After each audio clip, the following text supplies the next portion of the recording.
The laughter started before Tyler even reached his locker. He could hear it echoing down the third-floor hallway of Daegu International Academy, that particular pitch of Korean teenagers finding something hilarious at someone else's expense. His stomach dropped because he knew, somehow he just knew, it was about him. Again. The 17-year-old American transferred here 6 months ago when his dad got relocated for Samsung, and every single day felt like walking through a minefield of cultural landmines he didn't even know existed until they exploded in his face.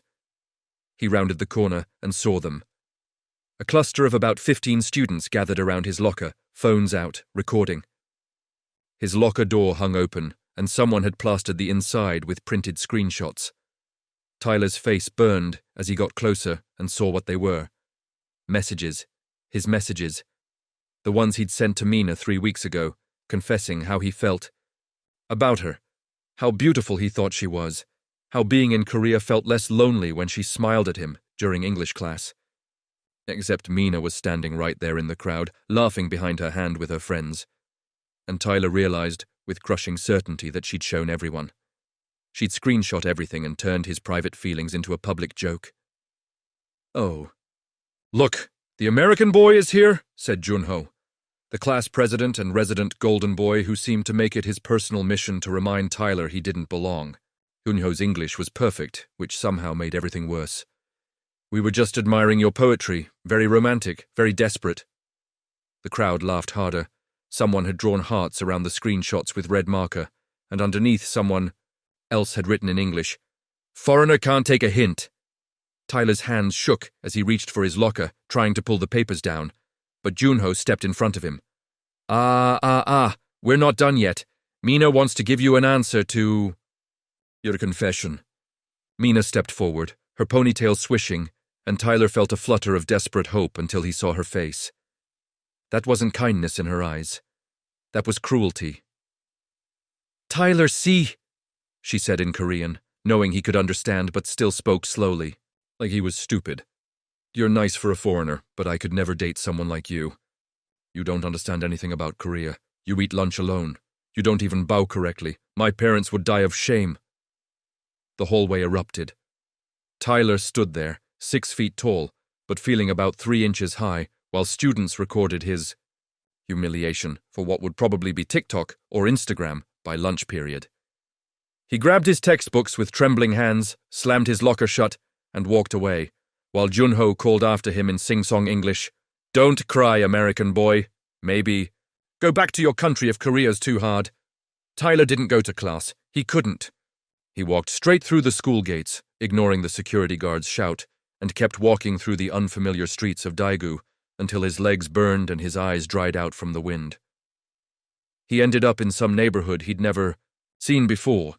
Traditional hanok houses with curved tile roofs pressed between modern apartments. Narrow alleys, barely wide enough for a person to walk through. Everything here reminded him he was a stranger. The street signs he could barely read. The old women who stared at him like he'd landed from Mars. The smell of kimchi and sewage, and something else he couldn't identify that seemed to permeate every Korean city he'd been to. His phone buzzed constantly, messages from his dad asking where he was, messages from his homeroom teacher, messages from numbers he didn't recognize, probably classmates sending him the videos of his humiliation. Tyler turned his phone off and kept walking. He thought about his mom back in Arizona. The divorce happened right before the move, and she'd fought so hard against Tyler going to Korea with his dad. But the judge said something about opportunities and international experience, and now, here he was, living in a country where he'd never fit in. Going to a school full of students who seemed to have a secret manual on how to make him feel like garbage. The worst part was the loneliness. Tyler had friends back home. He played baseball, went to parties, had a girlfriend for 8 months sophomore year. He was normal. But here in Korea, everything that made him normal back home made him weird. He was too tall, too loud, too direct, too American. He didn't understand the social hierarchies, or when to speak and when to shut up, or why everyone seemed to care so much about stuff that seemed completely meaningless. And trying to make friends felt impossible when half the Korean students ignored. Him and the other half treated him like an exotic pet or a punching bag. There were other foreign students at the academy, sure, but they mostly kept to themselves, and Tyler had tried to join their group during the first week, only to find they were just as cliquey as everyone else, just in English instead of Korean. His dad didn't get it. His dad loved Korea.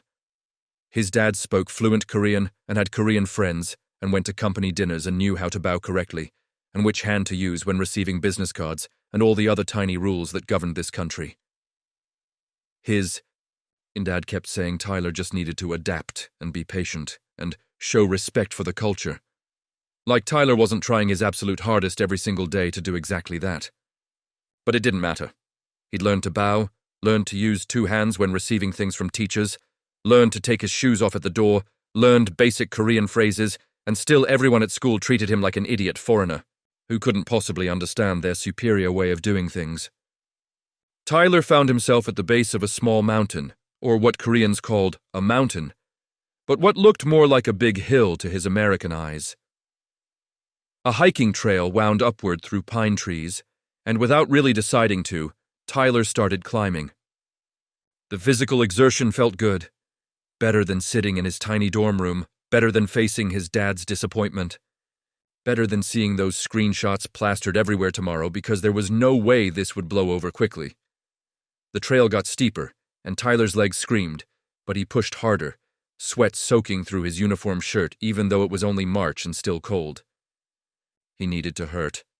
He needed something to distract from the crushing weight in his chest, the feeling that he'd made a terrible mistake being vulnerable, that he should have known better, that of course Mina didn't actually like him back.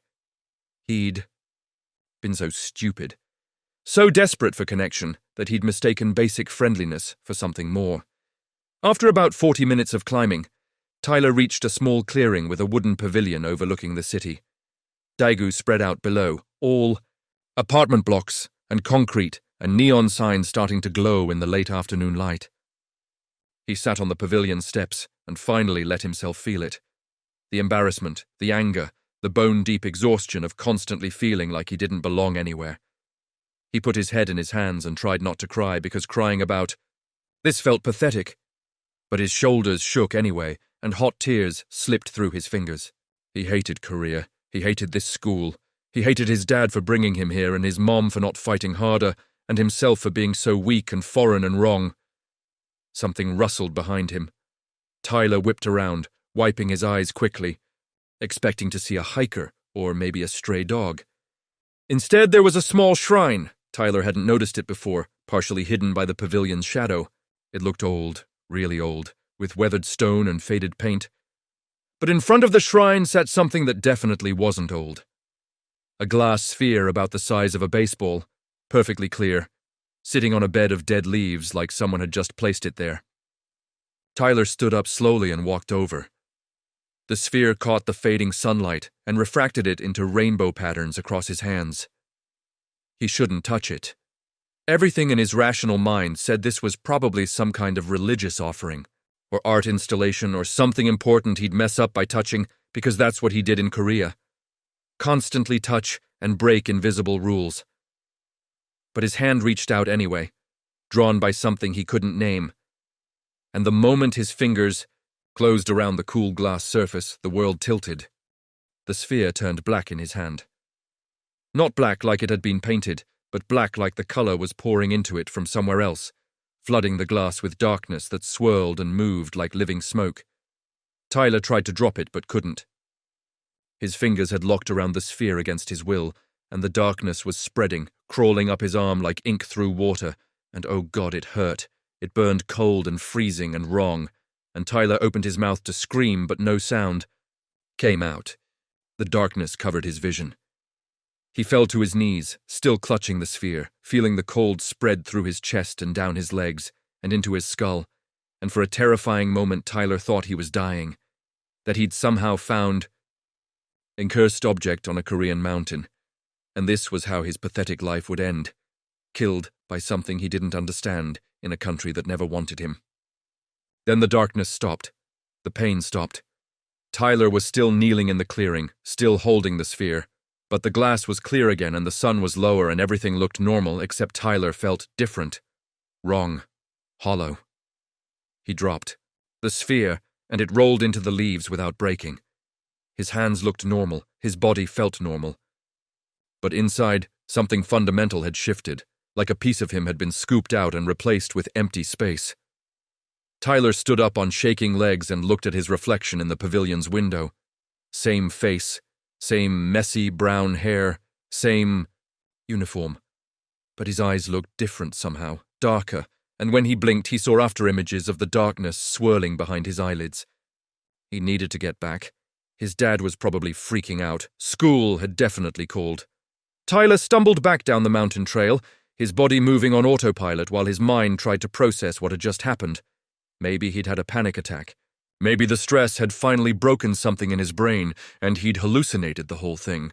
That made more sense than magic spheres on Korean mountains. Except when Tyler reached the bottom of the trail and checked his phone, turning it back on. Only 30 minutes had passed. 30 minutes.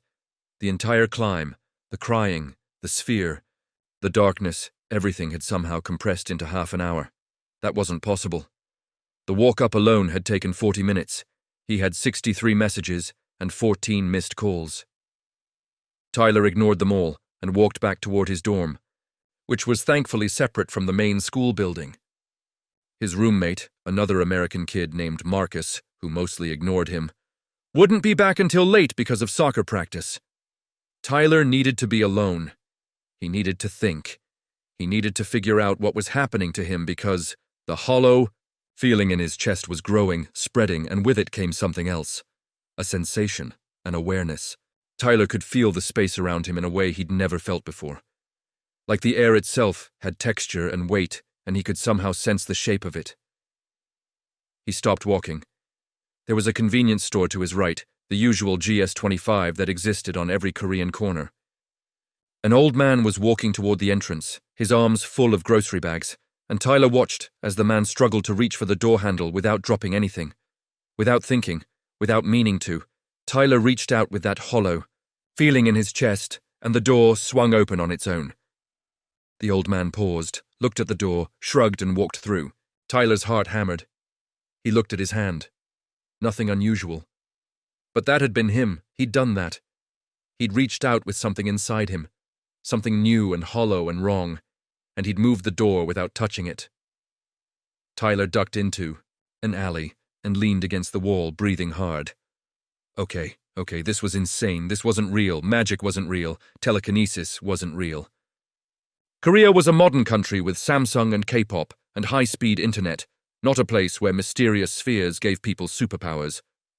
Except his hand was shaking, and the hollow feeling was still there, and Tyler knew, with absolute certainty, that something had changed. He focused on that feeling, that awareness of space, and looked at an empty soju bottle lying near a dumpster. He reached out with his mind, with whatever the sphere had put inside him, and the bottle rattled. Then rolled, then lifted 3 inches off the ground before Tyler's concentration broke, and it dropped with a clink. No way! Tyler did it again. And again. Each time the bottle moved easier, lifted higher, and the hollow feeling in his chest grew more comfortable, less frightening, more like a muscle he was learning to flex. He could move things with his mind. Tyler's brain raced through the possibilities, through years of comic books and superhero movies, through the immediate practical applications of telekinesis at a Korean high school where everyone treated him like dirt. No, he couldn't think like that. He couldn't use this for revenge. That was villain origin story territory. But then he remembered Mina's face, Junho's laughter, the screenshots, the videos, the 6 months of constant grinding humiliation and loneliness and being treated like he was less than human because he had the wrong passport. Maybe he could scare them, just a little, just enough to make them think twice before making him their target again. Tyler walked the rest of the way to his dorm with his head down. But inside, something burned brighter than it had in months. He spent the entire night in his dorm room practicing. Marcus came home, grunted a greeting, and passed out on his bed, with headphones on, oblivious. Tyler sat cross-legged on his floor and worked on control. He started with his pencil, making it roll across his desk, then making it float, then making it spin in midair. The hollow feeling in his chest responded like a well, like he could dip into it and pull out power, and the more he used it, the deeper the well seemed to go. By 2 in the morning, Tyler could lift his textbook. By 4, he could move multiple objects at once. By 6, when the sun started rising over Daegu and his alarm went off for school, Tyler could create small bursts of force strong enough to crack the tile in his bathroom. He looked at himself in the mirror. Still the same face. Still the same American kid who didn't fit in. But his eyes held something new now, something that looked almost like hope. Tyler went to school.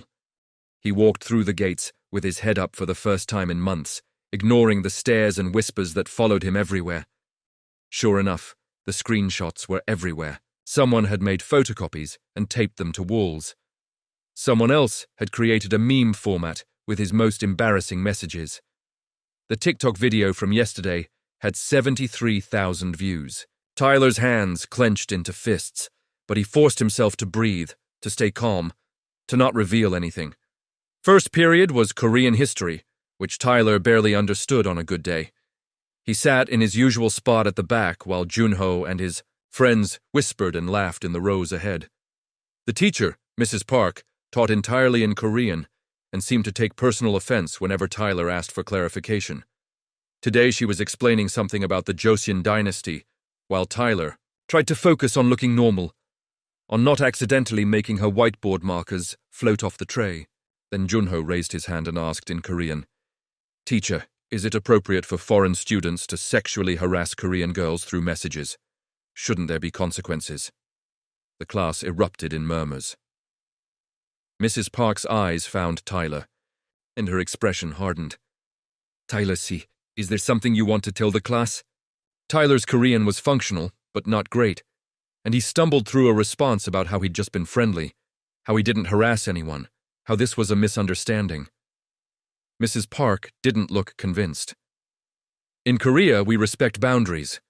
Perhaps you need additional lessons on proper behavior. See me after class." Tyler's vision went red. The hollow feeling in his chest pulsed hot and angry, responding to his emotions. And suddenly the textbooks on Mrs. Park's desk slid 6 inches to the right. Everyone stared. Mrs. Park picked up the books with a frown, muttered something about the desk being uneven, and continued teaching. But Tyler felt it. The power responding to his anger. He needed to be careful. He needed control. Lunch period arrived, and Tyler went to the cafeteria, got his tray of kimchi and rice and mystery meat, and sat alone like always. He was halfway through eating when Junho and 3 of his friends surrounded his table. "American boy," Junho said cheerfully, "I heard Mrs. Park is recommending you for disciplinary review. Maybe they'll send you back to America. Wouldn't that be nice?" Tyler looked up at him, really looked at him. Junho with his perfect hair and perfect smile and perfect life, who had never spent a single day feeling out of place or alone or wrong. "Leave me alone, Junho." "Or what? You'll cry about it? Write me a love confession too?" Junho's friends laughed. Tyler felt the power coiling in his chest, felt the hollow space expanding, felt his control slipping. The empty lunch tray on the bulk in table next to him rattled, just slightly. Junho didn't notice, but Tyler did. He stood up quickly, grabbed his bag and walked away while they called insults after him in Korean. He needed air. He needed space. He needed to not hurt someone by accident. Tyler found himself on the school's rooftop, which was technically off limits, but the lock had been broken for weeks. The city spread out around him, and up here the wind was cold and clean and Korean-free. He sat on the edge, with his legs dangling, and practiced. Small things, making pebbles float, moving his phone without touching it, creating tiny currents, a force that rippled the air like heat waves. The control was getting easier, more intuitive, but the anger was harder to manage. Every time he thought about Mina, or Junho, or the screenshots, or the 6 months of accumulated hurt, the power surged and became chaotic. He needed to be smarter about this. Strategic. After school, Tyler stayed late in the library, pretending to study, but actually watching. Junho had basketball practice in the gymnasium. His route back to the locker room went through a hallway that was always empty this time of day. Tyler waited in an alcove, heart pounding, telling himself this was just to scare Junho, just to level the playing field a tiny bit. When Junho walked past, whistling some K-pop song, Tyler reached out with his power and slammed every single locker door in the hallway shut at once. The sound was deafening, like a drumline made of metal. Junho jumped about a foot in the air and spun around eyes wide. Tyler stepped out of the alcove. Weird, right? All those lockers closing at the exact same time. Junho's face cycled through confusion, fear, and then hardened into anger. Did you rig something? Is this a prank? No prank. Just wanted to talk to you alone. Tyler walked closer, and with each step, the lights above them flickered. Not a lot. Just enough to notice, just enough to be unsettling. About what? Junho's voice had lost some of its confidence. About leaving me alone, about deleting those videos, about telling everyone to back off. Tyler focused, and the basketball in Junho's bag lifted out and began floating between them, spinning slowly in midair. Junho's face went white. His mouth opened, but no sound came out. The basketball hung there for 3 long seconds before Tyler let it drop. It bounced twice on the tile floor, impossibly loud in the silent hallway. What are you? Something happened to me, Tyler said quietly. Something changed, and I'm done being your punching bag. I'm done being the joke. So here's what's going to happen. You're going to stop. You're going to make them stop. And if you don't, next time it won't be a basketball. Tyler turned and walked away, leaving Junho standing frozen in the flickering hallway. And for the first time since moving to Korea, Tyler felt powerful instead of powerless. That night, the screenshots came down. The videos went private. Junho must have told his friends something because the whispers in the hallway changed from mockery to something else. Something that looked almost like fear. Tyler walked through school the next day and people moved out of his way. Not obviously, but enough. Enough that he noticed. During lunch, a Korean girl named Seri, who'd never spoken to him before, sat down at his table and asked, in careful English, if she could join him. Tyler said yes, stunned, and they talked about nothing important. But it was conversation, actual friendly conversation with someone who wasn't looking at him like a freak or a target. When Mina walked past with her friends, she didn't laugh. She looked away quickly, and Tyler felt a surge of vindictive satisfaction that he immediately felt guilty about. This power was changing him. He could feel it.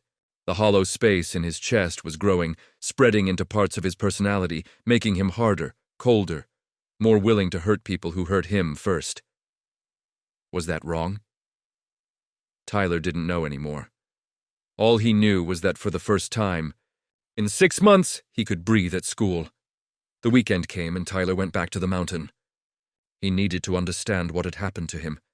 Needed to find that shrine again, maybe find answers. The hike was easier this time, his body stronger somehow, like the power had enhanced more than just his mind. He reached the clearing and the pavilion, but the shrine looked different now. Older, more weathered, like decades had passed instead of days. The glass sphere was gone. In its place sat a small note, written in English in handwriting, that looked ancient. The hollow glass chooses carriers in moments of breaking.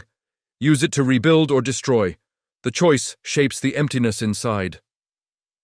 Tyler read it 3 times. Carriers. Plural. That meant others had held the sphere before. Others had been given this power. Where were they now? What had they chosen? The note dissolved in his hands, literally turned to dust, and blew away in the wind. And Tyler was left, with more questions than answers. He spent hours at the clearing, practicing, pushing his abilities further. He could lift larger objects now, create barriers of force, move things across the clearing without line of sight. The power seemed limitless, bound only by his concentration, in the depth of that hollow space in his chest. Monday morning, everything changed. Tyler walked into school to find police cars outside and students clustered in worried groups. Something had happened over the weekend. Something bad. Tyler grabbed Seri when he saw her and asked what was going on. It's Junho, she said in a hushed voice. He disappeared Saturday night. His parents called the police. No one can find him. Tyler's stomach dropped. Disappeared? What do you mean, disappeared? His phone is off, his credit cards haven't been used, there's no trace of him anywhere. Siri looked scared. Some people are saying maybe he ran away, but Junho wouldn't do that. He loves his life here. Tyler's mind raced. He'd threatened Junho on Friday. He'd used his powers to scare him. What if Junho had tried to prove something, tried to find evidence of what Tyler could do, and something had gone wrong? What if this was Tyler's fault? The police interviewed students all week. They asked Tyler questions because apparently someone had mentioned he and Junho had conflict, but Tyler's dad hired a lawyer just in case, and nothing came of it. Junho was simply gone, vanished from Daegu like he'd never existed. The school was subdued. Classes continued, but everyone moved through them like ghosts. Tyler couldn't shake the guilt. He practiced with his powers obsessively, pushing harder, trying to sense something, anything that might help him find Junho. Because despite everything, despite the bullying and the humiliation and the screenshots, Tyler didn't want Junho dead or hurt or missing. He just wanted to be left alone. On Friday, exactly 1 week after Junho disappeared, Tyler felt something new. A pull. A sensation like someone was tugging on the hollow space in his chest, trying to get his attention. He followed it during lunch period, skipping the cafeteria, walking through hallways and out a side door he'd never used before. The pull led him to the old maintenance building behind the gymnasium, a concrete block structure that was supposedly condemned. The door was slightly open. Tyler pushed through and found himself in darkness that smelled like mold and copper. "Hello?" His voice echoed wrong, like the space was bigger than it should be. A light flickered on in the back corner and Tyler's blood went cold. Junho was there. But not the Junho from school. This Junho was different. His eyes were completely black, like ink had been poured into them, and his skin had a gray pallor that looked sickly in the fluorescent light. He was floating 6 inches off the ground. "Tyler," Yuno said, and his voice had harmonics that shouldn't be there, like multiple people speaking at once. "You found me. Good. What happened to you? Are you okay?" Tyler kept his distance, power already coiling in his chest defensively. "I'm better than okay. I'm transformed." Juno smiled, and it was all wrong. Too wide, too many teeth. "You showed me what was possible. Your little trick with the lockers and the basketball. I knew there had to be a source. I knew you weren't special on your own, so I went looking." He gestured around the maintenance building, and Tyler saw for the first time that the walls were covered in drawings, symbols, Korean characters mixed with something older, something that hurt to look at directly. Found a different shrine, different glass, black glass, not clear. It showed me what the hollow space really is. It's not emptiness, Tyler, it's a doorway. And I went through. Juno's body flickered like a bad video connection, and for a split second, Tyler saw something behind him, something massive and dark that existed in more dimensions than 3. You need to come through too. You need to see what's waiting. What's been waiting in Korea for thousands of years, sleeping under the mountains, in the temples, in the old places. The glass spheres are keys, and we're the ones chosen to open everything. Tyler backed toward the door. This was insane. This wasn't about superpowers anymore. This was something else, something dangerous and wrong that made every instinct in his body scream run. "I'm calling the police. You need help." "Help?" Yuno laughed, and the sound made the air vibrate. "I'm trying to help you. Don't you see? We don't have to be powerless anymore. Not you with your foreign weakness, not me with my perfectionist prison. We can be more. We can remake everything, starting with this school, this city, this country that hurt us both." He raised his hand, and the entire building shuddered. Cracks spiderwebbed across the walls. "In 3 days, something is coming through the doorway I opened. Something old, something hungry. You can either join me or get swept away with everyone else." Tyler ran. He burst out of the maintenance building and didn't stop running until he reached the main school entrance, where security and teachers were everywhere because the old building was visibly shaking now, smoke or darkness pouring from its windows. The school evacuated. Emergency services arrived. Tyler watched from across the street as firefighters and police surrounded the maintenance building, and he waited for them to bring Yuno out in handcuffs or a stretcher or something. But when they finally entered, When they searched every inch of that building, there was nothing. No Juno. No black glass. Just empty rooms and those disturbing symbols on the walls that no one could identify.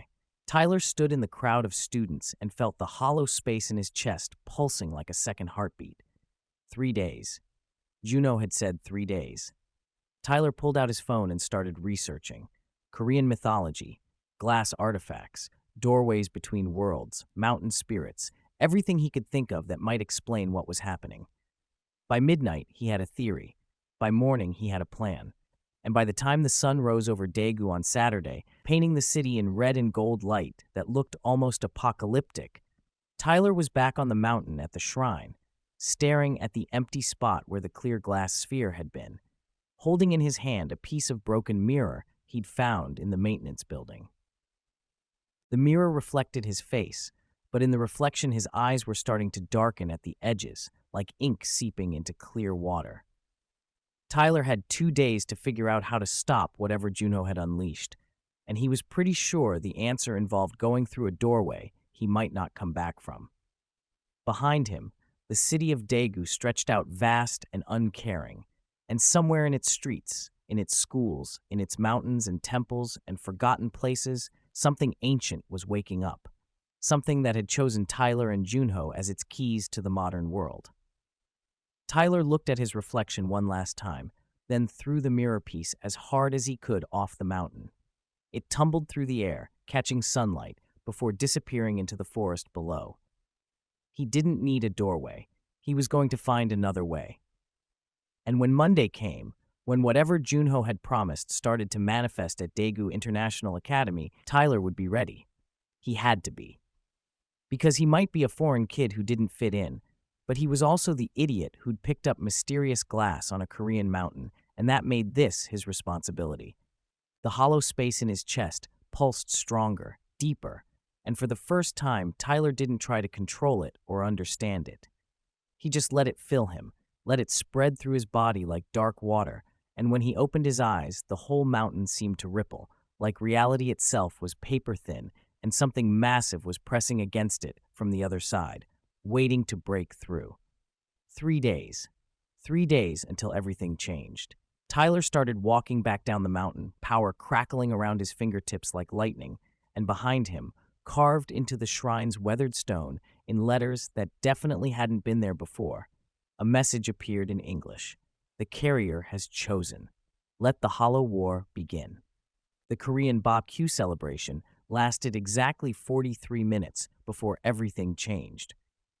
Tyler sat in the crowded restaurant with Emma, Daniel, and Connor, the smell of grilling meat and garlic filling the air while they tried to act like normal teenagers instead of people who just saved reality from collapsing. Emma was demonstrating how to use the metal chopsticks without dropping everything. Connor was complaining about the spice level in his kimchi, and Daniel was translating the menu for them when Tyler felt it. A pull, not physical, but deeper. The hollow space in his chest suddenly pulsed with recognition, like it was responding to something nearby, something similar. Tyler's head whipped toward the restaurant entrance, and his heart stopped. Siri stood there, scanning the crowded space, her eyes landing on Tyler with an intensity that made his skin prickle. Their eyes met across the restaurant, and Tyler saw it immediately, the darkness at the edges of her irises, the same mark he and the other carriers had. But that was impossible. They'd found all 4 clear glass carriers. Mrs. Choi had been certain about the number. 4 was always the pattern. Sari started walking toward their table, weaving between other diners, and with each step closer, the hollow space in Tyler's chest pulsed harder, faster, syncing with something he couldn't see but could definitely feel. Tyler? Emma followed his gaze. Who's that? A friend from school. Sari.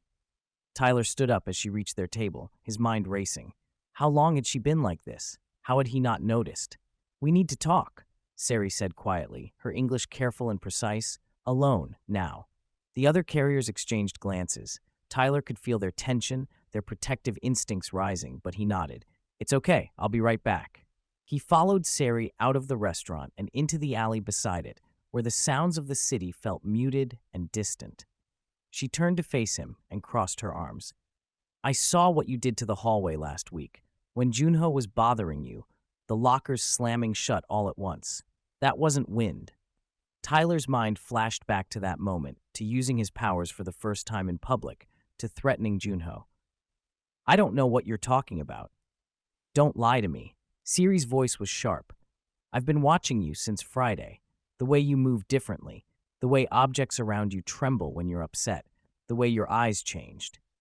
She stepped closer, and Tyler felt the hollow space in his chest surge, reaching toward her like a magnet finding metal. You're not the only one who's different, Tyler. She reached into her shirt and pulled out a necklace. Hanging from the delicate chain was a tiny shard of glass, clear like crystal, but with something moving inside it. A faint pulse of light that matched the rhythm of Tyler's own hollow space. I found this 3 years ago, Sari said quietly. At a temple in the mountains with my grandmother. She was praying and I wandered off, and there it was, just sitting on a stone altar, waiting. When I touched it, it shattered. Most of it turned to dust, but this one piece remained, and it merged with me, became part of me. She held the shard up and Tyler watched the light pulse stronger. For 3 years I thought I was going crazy. I could do small things, make objects move slightly, sense when someone was lying, feel the shape of spaces around me, but it was weak, inconsistent, like trying to hear a radio station that's barely in range. Tyler's breath caught. But now it's stronger. Ever since Friday, ever since you changed. Siri met his eyes. I can feel you, Tyler. Feel your power, and when you're close, my own power gets clearer, louder, like we're resonating. She reached out her hand. Touch the shard. I need to show you something. Tyler hesitated. After everything with Yunho and the Void King, touching mysterious glass seemed like a terrible idea. But something in Sari's expression, a desperate need to be understood, made him reach out. His fingers closed around the small shard, and the world exploded. Time stopped, or slowed. Tyler couldn't tell which. The alley around them froze mid-motion, a piece of trash suspended in the air where it had been blowing past. Car headlights on the street beyond turned into solid beams of light that looked like they could be touched. Colors inverted for a split second, the dark alley becoming bright, the lights becoming shadows, Siri's black hair turning white before snapping back to normal. And then Tyler heard it, whispering. Not in Korean or English or any language he recognized, but somehow he understood the meaning behind the sounds. Ancient, urgent, warning. The hollow spaces in both their chests synchronized completely, and Tyler felt Siri's power flowing into him and his power flowing into her, creating a circuit, a connection that felt both foreign and intimately familiar. The world around them began to shimmer like heat waves rising from pavement, and suddenly they weren't in the alley anymore. They were somewhere else. Someone else. Ancient Korea stretched out before them, but not the tourist-friendly historical version Tyler had seen in museums and cultural sites. This was raw, primal, a landscape where reality itself looked thinner, more malleable. Mountains rose in the distance, their peaks touching clouds that moved wrong, swirling in patterns that hurt to look at directly. And everywhere, Tyler saw people. Carriers. He knew them immediately, even though they looked nothing like modern Koreans. Monks in simple robes with eyes completely darkened, moving boulders with gestures. Shamans in elaborate ceremonial dress, creating barriers of pure force around villages. Soldiers with hollow spaces so deep and powerful that reality bent around them like water around a stone. Even children, young and small, but radiating power that made the air shimmer. But they weren't united. Tyler watched in horror as the vision shifted, showing him the split. Some carriers had clear glass, their power defensive, protective, creating shields and barriers and safe spaces. Others had black glass, their power aggressive, consuming, tearing holes in reality itself to access something that lurked beyond. The two groups fought, not with weapons, but with pure force of will and reality manipulation. Tyler saw a monk with clear glass create a dome of protection around a burning village, while black glass carriers tried to shatter it from outside, their attacks leaving cracks in space itself that leaked darkness. He saw shamans on both sides carving symbols into the ground, into stone, into the very air, symbols that looked exactly like what Tyler had seen in Junho's maintenance building. The war wasn't about territory or resources or politics. It was about what reality should be. The clear carriers wanted to preserve the world as it was, to protect humanity from the things that waited in the spaces between. The black carriers wanted to tear down the barriers completely, to merge with the void, to become something more than human, even if it meant destroying everything in the process. The vision accelerated, centuries compressing into moments. Tyler saw seals being created, hollow carriers sacrificing themselves to trap the Void King between worlds, saw the glass spheres being scattered across Korea, hidden in temples and mountains and forgotten places waiting, saw the slow decline as modernization made people stop believing, made the barriers weaken, made the old protections fail. Then the vision focused on one figure, an old carrier, gender unclear, wrapped in robes that seemed to be made of solidified space itself. They stood at the boundary between worlds, one foot in reality and one foot in the void, and their eyes locked onto Tyler and Sari with an intensity that burned. The old carrier's mouth moved, and words echoed through the vision in that same incomprehensible language that somehow Tyler understood perfectly. When the black doorway opens again, no single carrier will be enough. The hollow must unite or all will be consumed. Seek the others. The war is not over. It has only just begun. The carrier reached out a hand and touched something in the air, and Tyler saw ripples spread out from that touch, spreading across time and space, and he realized with growing horror that this wasn't just a vision of the past. This was a message, a warning, a prophecy. The old carrier spoke again, their voice layered with harmonics that made Tyler's bones vibrate. The black side grows stronger. They gather their own. Clear and black will clash again in the city of mountains, and this time there will be no seal, only victory or extinction. The vision shattered. Tyler and Sari gasped simultaneously, stumbling apart in the alley, time resuming its normal flow, the piece of trash completing its tumble across the pavement, car headlights returning to normal light instead of solid beams. Tyler's hands were shaking. His hollow space felt raw, exposed, like someone had reached inside him and rearranged his organs. Sari looked equally shaken, her face pale, one hand pressed against the shard hanging from her necklace. "Did you see that?" Tyler's voice came out hoarse. "Did you see all of it?" Ancient carriers, the war, the split between clear and black glass. Sari's eyes were wide. Tyler, that carrier at the end, they were talking about now. About us. About Daegu. They said no single carrier will be enough. Tyler's mind raced, connecting pieces. But we already stopped Junho. We already closed the doorway. 4 of us together, we cut his connection to the Void King. Sari shook her head slowly. You stopped one doorway, one anchor point. But Tyler, if Junho found black glass, what makes you think he was the only one? The words hit Tyler like ice water. He thought about the vision, about how the black carriers had gathered together, formed teams, coordinated their attacks, thought about how the clear carriers had done the same, thought about the old carriers warning about the black side growing stronger, gathering their own. There are more black glass carriers, Tyler said slowly. Junho wasn't alone. He's part of a team, and you need to be part of one too, a real one. Sari grabbed his arm. Tyler, I've had this power for 3 years, weak and inconsistent, but I learned things. I can manipulate space in ways you can't. I can bend sound, create illusions, affect gravity in small areas. When we connected just now, when our hollow spaces synchronized, I felt what you can do.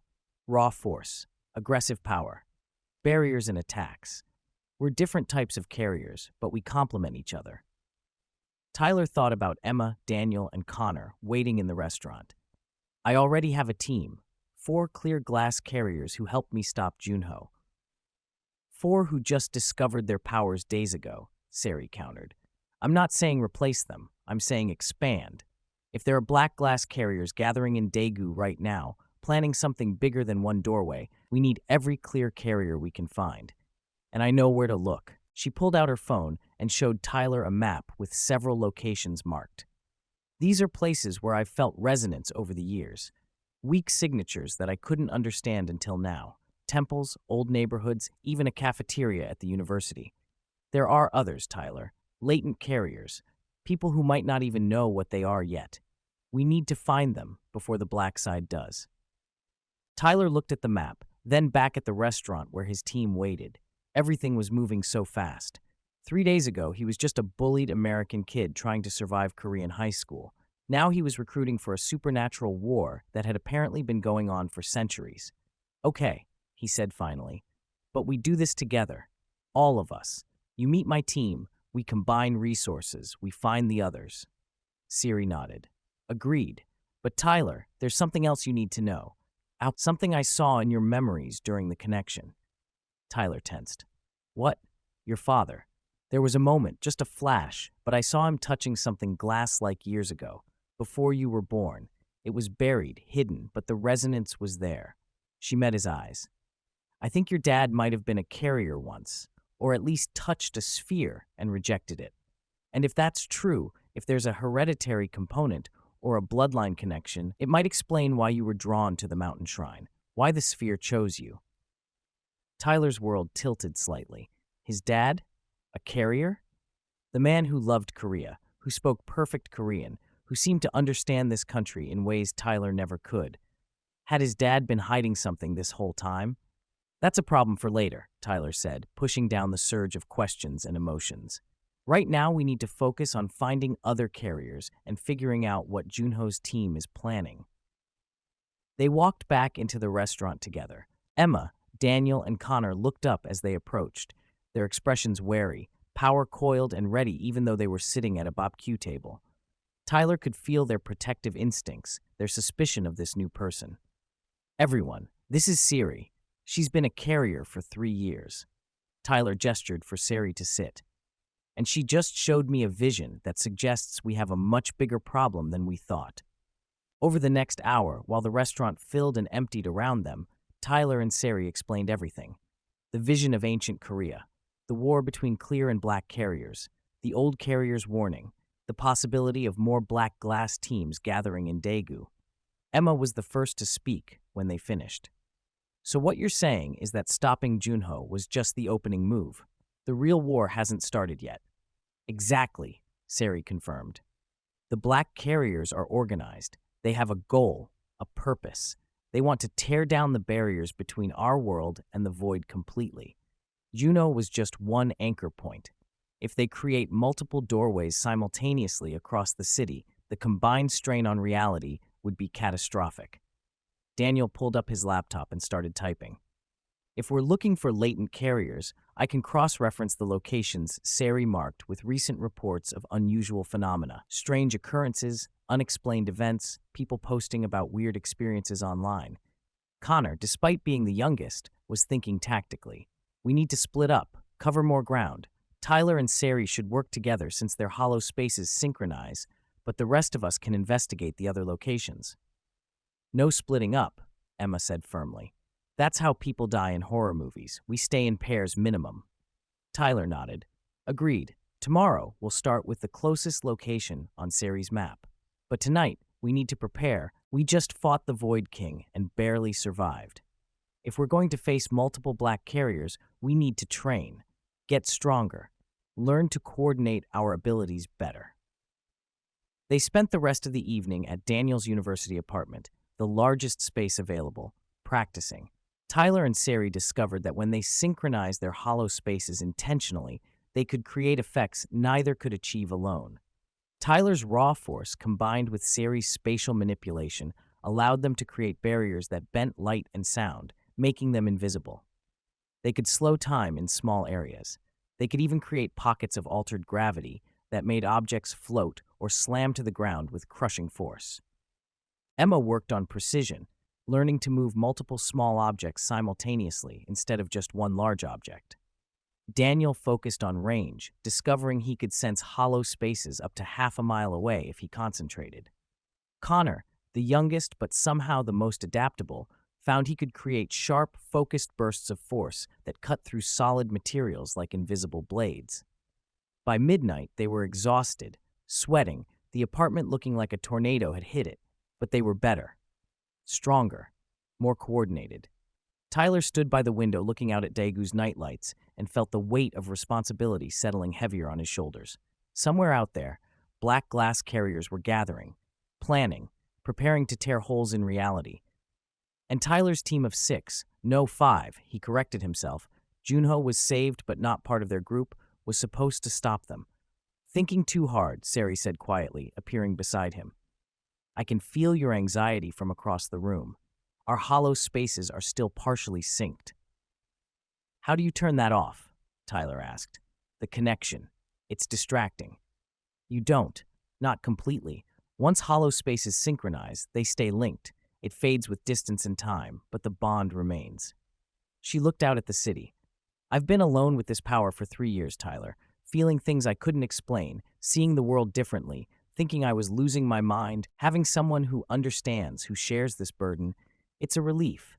But it's also terrifying because now I know what's really out there. Tyler thought about the vision, about the old carrier's warning, about the war that had been fought for centuries and was apparently starting again. Do you think we can win? Actually win, not just delay or hold the line? I don't know, Sari admitted, but I know we have to try.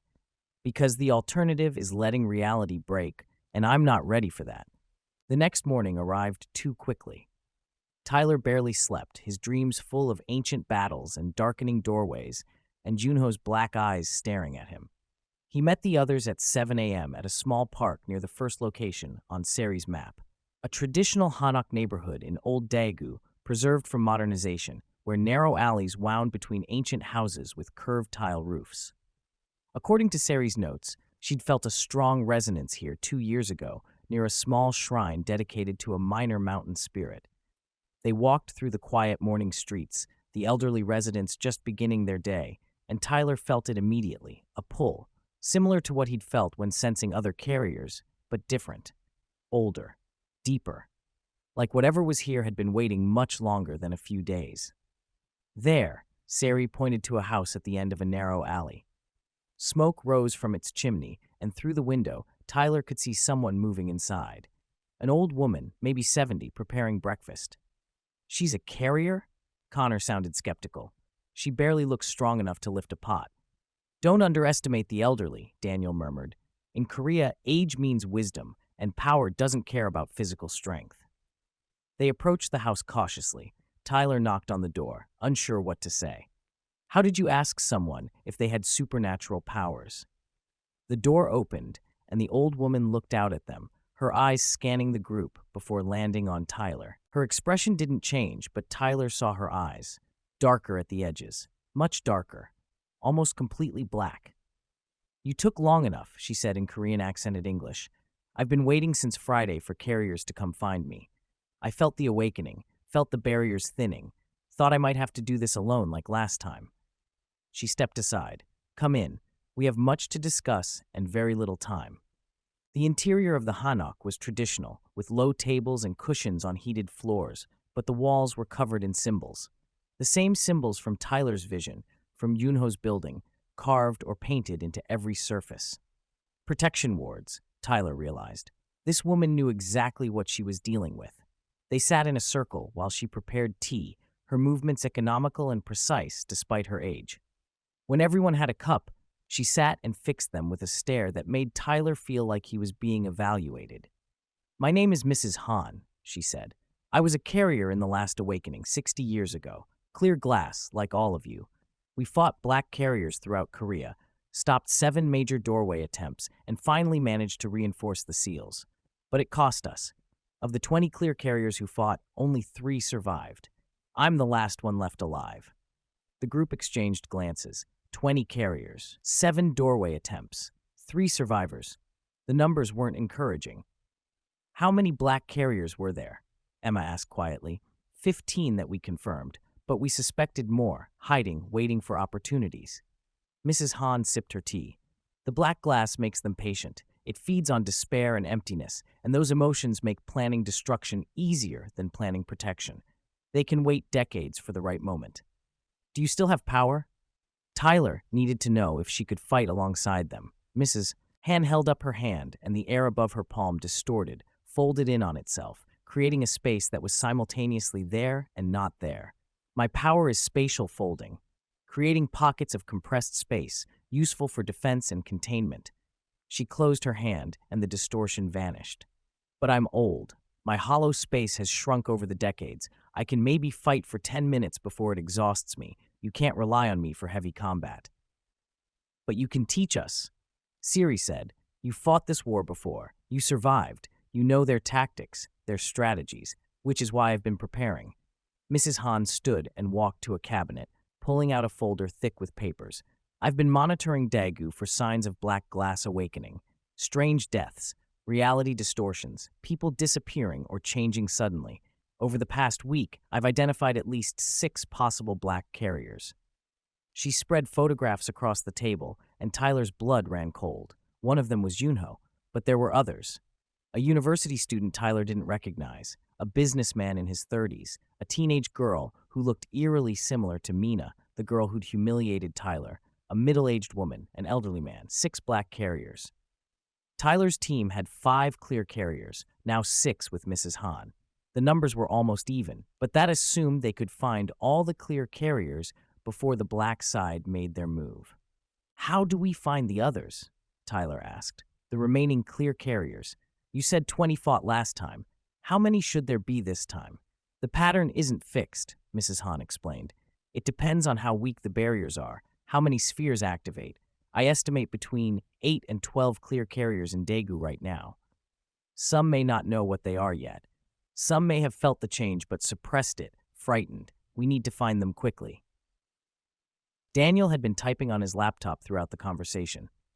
I've been cross-referencing unusual social media activity, deleted posts, strange forum discussions in Daegu over the past week. I have 4 more possibles. 2 university students, 1 high school teacher, 1 restaurant owner. Then we split into teams, Tyler said, making the decision. 2-person pairs. We cover more ground but stay safe. Tyler and Siri together since our hollow spaces sync. Emma and Daniel. Connor and Mrs. Han. Connor looked like he wanted to protest being paired with the elderly woman, but something in Mrs. Han's expression made him stay quiet. We meet back here at sunset, Tyler continued. Compare notes. Bring any new carriers we find. Mrs. Han, can you contact Junho at the hospital? See if he remembers anything about the other black carriers, any plans they discussed? I'll try, Mrs. Han agreed. But black glass corruption is deep. Even saved, he may not remember clearly. Or he may lie to protect his former allies. They divided the list of locations and headed out. Tyler and Siri took the university campus, where 2 potential carriers had been identified. As they walked through the morning crowds of students, Tyler felt hyper-aware of everything. The way reality looked thinner in certain places, the way some people's eyes seemed darker at the edges, the sense of impending conflict that made his hollow space pulse with readiness. Tyler, Siri said quietly as they climbed stairs toward the library. When we find the other black carriers, when the real fight starts, we need to be prepared for the possibility that we can't save all of them like you saved Junho. Some may be too far gone. Some may choose the void willingly. Tyler thought about Junho's black eyes, his gray skin, the way the Void King had been using him as a doorway. Thought about how close they'd come to losing him completely. We save who we can. Stop the rest. That's all we can do. They found the first potential carrier in the library's study section. A girl about 20, hunched over textbooks, but Tyler could see the telltale darkness in her eyes, the way the air around her seemed to shimmer slightly. He and Sari approached carefully, sitting nearby, and Tyler reached out with his hollow space, sending a gentle pulse of recognition. The girl's head snapped up, her eyes wide, and Tyler saw the fear and relief war on her face. Someone finally understood. By sunset, Tyler and Sari had found 3 new carriers. Emma and Daniel found 2. Connor and Mrs. Han found 1, and brought information that Junho had woken up at the hospital and confirmed Mrs. Han's intelligence about the black carriers. There were 6 confirmed, possibly more hiding. They gathered at Mrs. Han's hanok, 11 people now, ranging from Connor at 13 to Mrs. Han at 70-something. 11 clear carriers against at least 6 black carriers, but Tyler knew the numbers didn't tell the whole story. The black carriers had the Void King's power backing them, had corruption that made them stronger and less hesitant. The clear carriers had protection and precision, but would that be enough? They're going to make their move soon, Mrs. Han said as they reviewed maps of Daegu. Multiple simultaneous doorways. The pattern from last time was to choose locations of spiritual significance, places where the barriers are already thin. temples, old shrines, historical sites, mountains. Daniel marked locations on his laptop. There are 14 major spiritual sites in Daegu metro area. If they hit even half of them simultaneously, we can't cover them all. Then we need to figure out which ones they'll prioritize, Sari said. Tyler, when you fought Junho, where was he? What location? The maintenance building at my school. Tyler frowned. But that's not spiritually significant. It's just an old building. No, Mrs. Han said slowly. That school was built on the site of a Joseon-era fortress. Battle site. Hundreds died there defending the city from invaders. The ground is soaked in death and conflict, perfect for weakening barriers. Tyler felt sick. His school, the place he went every day, where students laughed and studied and lived their normal lives, was built on a battlefield, and now black carriers were using it to tear holes in reality. We need more information, Emma said. We need to know their timeline, their exact locations, their strategy. We need a spy, Connor said bluntly. Everyone looked at him. What? I'm just saying what everyone's thinking. We need someone on the inside of the black carrier team, someone who can feed us information. Tyler's mind immediately went to Junho, saved but potentially still connected to the black side. Could they trust him? Could they use him? Before anyone could respond, Mrs. Han's house shook. Not earthquake shaking, something else. Reality shaking. Tyler felt it through his hollow space, felt the barriers between worlds flexing, straining. It's starting, Mrs. Han whispered. They're testing the barriers, probing for weaknesses. Tyler stood, and the other carriers stood with him. 11 people, all carrying hollow spaces filled with power they barely understood, facing an enemy that wanted to unmake reality itself. Then we don't have time to plan perfectly. Tyler said, we train tonight. Tomorrow we find their locations, and when they make their move, we stop them. Not just this time. We end this. We reinforce the barriers so strongly that the black carriers can't try again for another 60 years. He looked around at his team. At Sari, who'd been alone for years. At Emma, Daniel, and Connor, who'd only had their powers for days. At Mrs. Han, who'd fought this war before and lost most of her team. At the 3 new carriers who looked terrified but determined. We're not the strongest, Tyler said. We're not the most experienced, but we're what's standing between Daegu and destruction. So let's make that enough. The house shook again, harder this time, and through the windows, Tyler could see the sky darkening despite it being early evening. Not clouds. Something else, the void pressing closer. The hollow war Mrs. Han had mentioned, the one that had raged for centuries, was about to begin again in modern Daegu, and Tyler's team of mismatched, barely trained, mostly foreign carriers was the first line of defense. Tyler felt the hollow space in his chest pulse strong and steady, felt Siri's power synchronizing with his, felt the other carriers' energies creating a web of connection that bound them together. They were ready, or they would be. They had to be. Because the alternative was unthinkable, and Tyler had already decided he wasn't going to let this city fall. Not his school, not his teammates. Not the place that had broken him and remade him into something stronger. The darkness pressed closer, and Tyler stood firm, 11 carriers standing with him, and somewhere in the city, 6 black carriers felt their defiance and began preparing for war. Tyler woke up to 17 missed calls and a message from Sari that made his blood run cold. Rachel's gone. Can't feel her hollow space anymore. Meet at Mrs. Han's now. Rachel Kim, the university student they'd recruited yesterday afternoon from the library. 20 years old, psychology major, American-born but moved to Korea for college. She'd been quiet during the evening training session, watchful, but Tyler had assumed she was just processing everything. The sudden awakening, the revelation about ancient wars, the responsibility of defending reality itself. It was a lot for anyone to handle.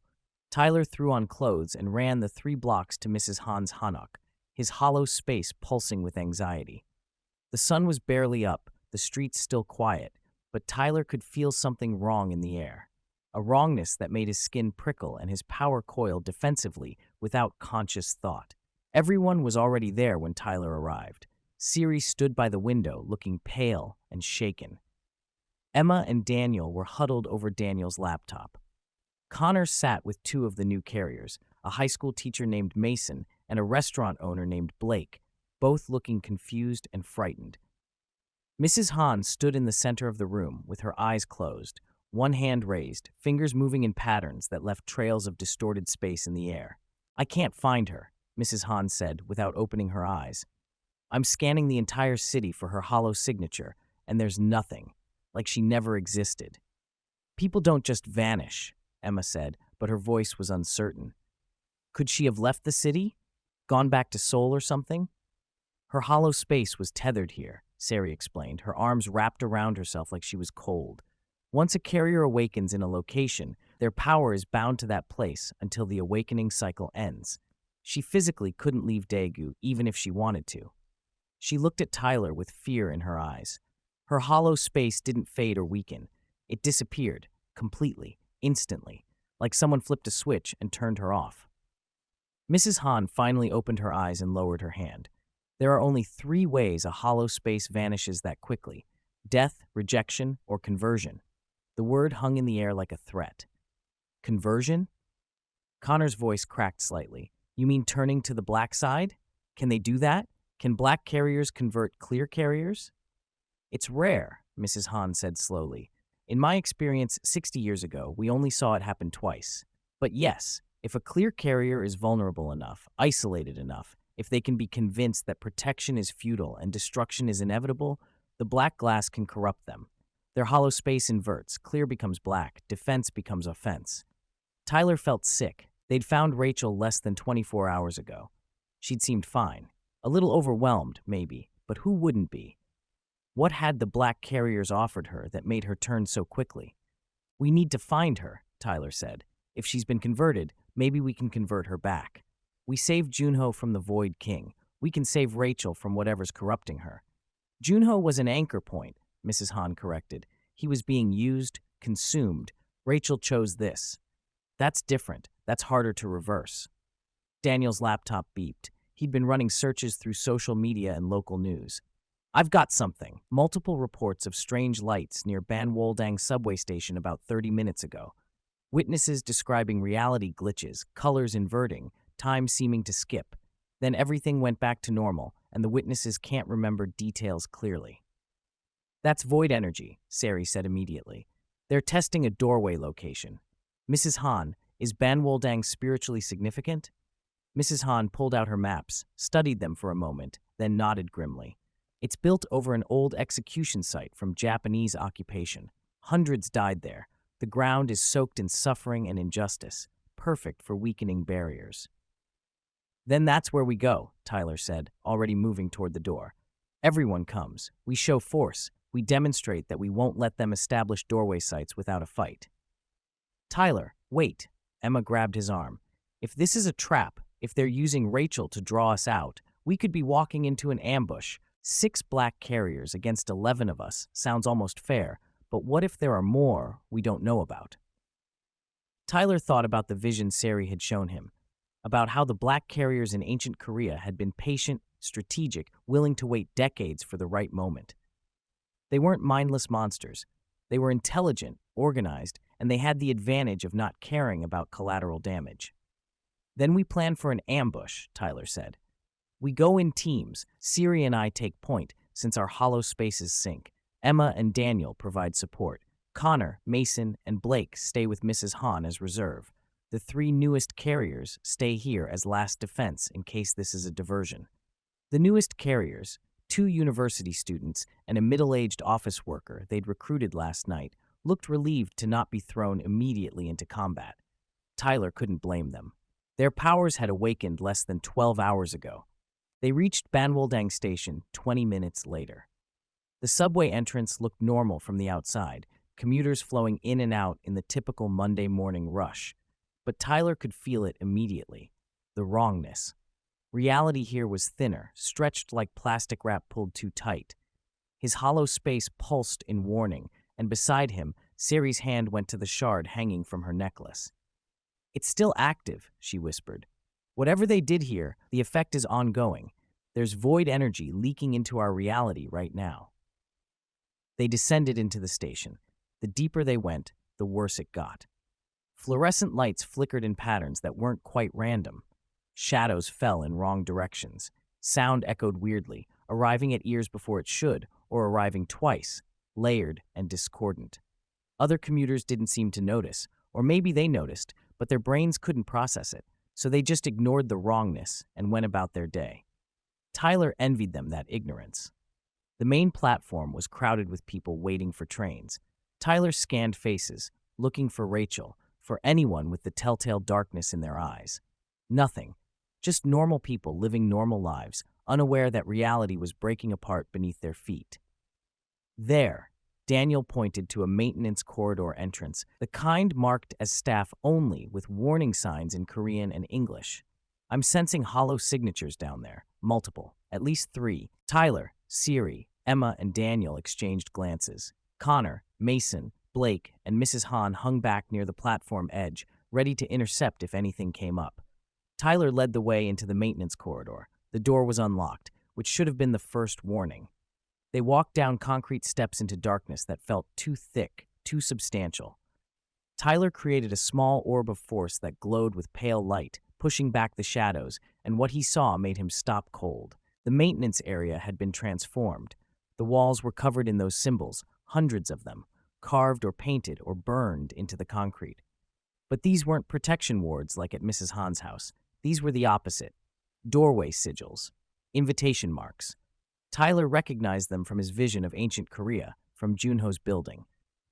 And in the center of the space, standing in a circle of black glass shards arranged in precise geometric patterns, was Rachel. Her eyes were completely black, not just darkened at the edges like carriers normally had, but solid black from edge to edge, no white visible at all. Her skin had taken on that gray pallor Tyler remembered from Juno, and when she smiled at them, it was with too many teeth. Tyler, Rachel's voice had harmonics that shouldn't exist. I hoped you'd come. I wanted to show you what I've become, what we can all become if we stop being afraid. Rachel, whatever they told you, whatever they promised, it's a lie. Tyler kept his distance, power coiled and ready. The black glass corrupts, it consumes. You saw what was happening to Junho before we saved him. Juno was weak, Rachel said dismissively. He fought the transformation. He clung to his old self, his old fears and limitations. I embraced it. I opened myself to the void completely, and it gave me clarity, purpose, power beyond anything your pathetic clear glass can provide. She held up her hand, and the air around it turned black, not shadow but absence, a hole in reality that hurt to look at. Your side recruited me first, Tyler. You found me in that library, told me I was special, told me I had power and responsibility. But you know what you didn't tell me? You didn't tell me about the cost, about how clear carriers are meant to sacrifice themselves, about how we're supposed to be shields that break so others can live. Rachel's black eyes fixed on him with intensity that made Tyler's hollow space recoil. The black carriers were honest. They told me everything about the ancient war, about how clear carriers died by the dozens to hold back the void, about how even if we win this time, we'll be expected to do it again in another 60 years, and again after that, forever, until we finally fail and die.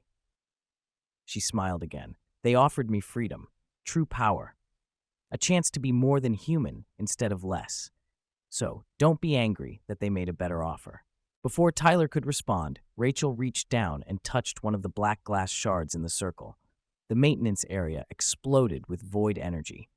Reality tore like fabric, a vertical slash in the air behind Rachel that leaked darkness and cold and the sensation of infinite emptiness. Tyler felt it pulling at his hollow space, trying to invert it, corrupt it, and he threw up a barrier of force instinctively. Siri grabbed his hand, and their powers synchronized, the barrier strengthening, but Tyler could feel the strain. This wasn't just void energy. This was an actual tear in reality, a doorway starting to form, and Rachel was holding it open through sheer force of will. Emma, Daniel, get back, Tyler shouted. Get everyone out of the station now. Emma and Daniel ran back up the corridor. Tyler heard them yelling warnings on the platform, heard the confused shouts of commuters, heard Mrs. Han's voice cutting through the chaos with authority. But Tyler couldn't look away from Rachel, from the doorway, from the thing that was beginning to push through from the other side. It looked like the Void King, but smaller, more focused, a fragment, a scout. Something with too many limbs and eyes that existed in dimensions Tyler couldn't fully perceive. Rachel stepped backward into the tier, that horrible smile still on her face. This is just the beginning, Tyler. We have 6 doorway sites prepared across Daegu. When we open them all simultaneously tomorrow at sunset, the barriers won't just weaken, they'll shatter completely. The Void King will manifest fully in our reality, and everyone will have to choose, become like us or cease to exist. She reached out and touched the edge of the tier, and Tyler watched in horror as she manipulated it, making it larger, more stable. I'm leaving you a gift, a preview of what's coming. Try not to die. Rachel stepped fully through the tier, and it snapped shut behind her, but not completely. A micro tear remained, barely visible, leaking void energy in a steady stream, and the fragment creature that had been pushing through was now fully in their reality. It screamed, not with sound, but with presence, a pressure that made Tyler's eardrums feel like they were going to burst. The creature moved impossibly fast, flowing more than running, and Tyler barely got a barrier up before it crashed into them. The impact sent Tyler and Sari flying backward. They hit the concrete wall hard enough to crack it, and Tyler tasted blood. His barrier had held, but barely. The creature was strong, much stronger than Tyler expected. It circled them like a predator, its too many limbs clicking on the floor, its eyes fixed on Tyler with hunger that felt personal. Sari struggled to her feet, blood running from her nose. We can't fight this alone. It's too strong. We don't have a choice. Tyler stood up, ignoring the pain in his ribs. If that thing gets to the platform, to all those people, it'll be a massacre. He reached for Sari's hand again, and their hollow spaces synchronized. Together they created a barrier around the creature, trying to contain it, but it pushed back with force that made reality ripple. Tyler could feel his power draining, could feel Sari struggling beside him, but they held on. The creature thrashed inside the barrier, attacking it from every angle, and Tyler knew they couldn't maintain this for long. Minutes maybe less. Then he felt it. Other hollow spaces approaching. Connor, Mason, Blake, and Mrs. Han arrived at the corridor entrance, followed by Emma and Daniel. 8 carriers now, 8 hollow spaces combining their power, reinforcing Tyler and Sari's barrier, compressing it smaller and smaller until the creature was trapped in a space barely large enough for it to move. Mrs. Han stepped forward, her elderly face set in grim determination. She raised both hands and the air around the creature folded. Spatial manipulation. She was creating a pocket dimension, a prison of compressed space. I can't hold this long, Mrs. Han gasped. Maybe 30 seconds. Someone needs to close that micro tier or more will come through. Tyler looked at the tiny rip in reality, still leaking void energy. He had no idea how to close it. None of them did. But if they didn't figure it out in the next 30 seconds, Mrs. Han's prison would fail and the creature would break free. The symbols, Sari said urgently. The doorway sigils on the walls. They're maintaining the tier. If we destroy them, disrupt the pattern, the tear might close on its own. Tyler didn't hesitate. He released his hold on the creature barrier, trusting the others to maintain it, and turned his power on the walls. Force erupted from his hollow space in waves, shattering concrete, destroying the carefully carved symbols. Sari joined him, her spatial manipulation warping the walls, folding them, erasing entire sections. The effect was immediate. The microtier began to shrink, the void energy leak slowing to a trickle. The creature inside Mrs. Han's prison seemed to sense what was happening and thrashed harder, but the barrier held. 20 seconds. 15. 10. Tyler destroyed the last symbol, and the microtier snapped shut with an almost audible pop. The void energy in the maintenance area dissipated like smoke in wind. The creature, cut off from its power source, began to fade, becoming translucent, less real. Mrs. Han's spatial prison compressed one final time, and the creature simply ceased to exist, folded out of reality into a space so small it couldn't maintain coherence. Mrs. Han collapsed. Blake and Mason caught her before she hit the ground. The elderly woman was pale, sweating, her breath coming in gasps. I'm too old for this, she wheezed. That took everything I have. I'll need hours to recover my power. Tyler looked around at his team. Everyone was hurt, bruised, bleeding, exhausted. And this was just one microtier, one fragment creature, one converted carrier. Rachel had said 6 doorway sites prepared across Daegu, 6 major tiers opening simultaneously tomorrow at sunset. Tyler's team of 11 carriers, with only 8 combat ready and one of those severely depleted, was supposed to stop that. The math didn't work. They were outmatched, outmaneuvered, and running out of time. They evacuated the maintenance area before subway security arrived to investigate the damage. Made it back to Mrs. Han's Hanok, where the 3 newest carriers had prepared first aid supplies with shaking hands. While Emma cleaned and bandaged wounds, Tyler stood outside in Mrs. Han's small garden and tried to think. They'd lost Rachel. Lost her completely. She was black glass now, working with the enemy, and she'd given them intelligence about the Black Carrier's plan. 6 doorway sites. Sunset tomorrow. That gave them roughly 36 hours to find all 6 sites, disrupt the preparations, and somehow prevent the Void King from manifesting fully in their reality. It was impossible. But Tyler had thought saving Juno was impossible too. He'd thought stopping the Void King the first time was impossible, and somehow they'd done both. The question was whether they could keep pulling off impossible victories, or if their luck would eventually run out. Siri found him in the garden. Her hollow space was still partially synced with his, so she'd probably felt his spiral of despair from inside the house. "We can't save everyone," she said quietly. "Rachel made her choice. We have to accept that." "She was with us for less than 24 hours, Tyler said. "We barely knew her, barely trained her, barely gave her a reason to stay loyal. Of course she was vulnerable to conversion. We failed her." "Or she failed herself," Siri countered. "The black glass offers power without sacrifice, purpose without pain. That's seductive, but it's also a lie. Rachel will realize that eventually when the void starts consuming her from the inside, when she becomes just another doorway instead of a person. By then it might be too late to save her, but that's her responsibility, not ours." Tyler wanted to believe that, wanted to accept that sometimes people made bad choices and there was nothing you could do about it. But he kept thinking about the vision, about all those ancient carriers who died fighting this war, about Mrs. Han's team of 20 being reduced to 3 survivors. What if more defect? Tyler asked. What if the black carriers target our newest members, the ones who are scared and overwhelmed? We could wake up tomorrow and find half our team gone. Then we make them feel secure. We give them reasons to stay. Siri moved closer. "You're good at that, Tyler. You make people feel like they belong. Emma, Daniel, Connor, they all followed you into battle against the Void King because you gave them purpose. Do that for the new carriers. Make them believe clear glass is worth fighting for." They spent the rest of the day doing exactly that. Tyler gathered all 11 carriers, including Mrs. Han, who was still weak but recovering, and he was honest with them.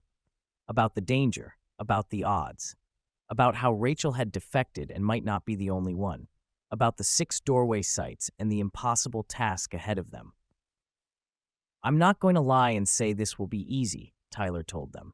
"I'm not going to pretend we're guaranteed to win. The black carriers are strong, organized, and willing to sacrifice everything to tear down reality. They have the Void King backing them. They have converted carriers who know our tactics. They have plans we probably can't fully disrupt." He looked around at his team, at their frightened faces, their uncertainty, their exhaustion. "But we have something they don't.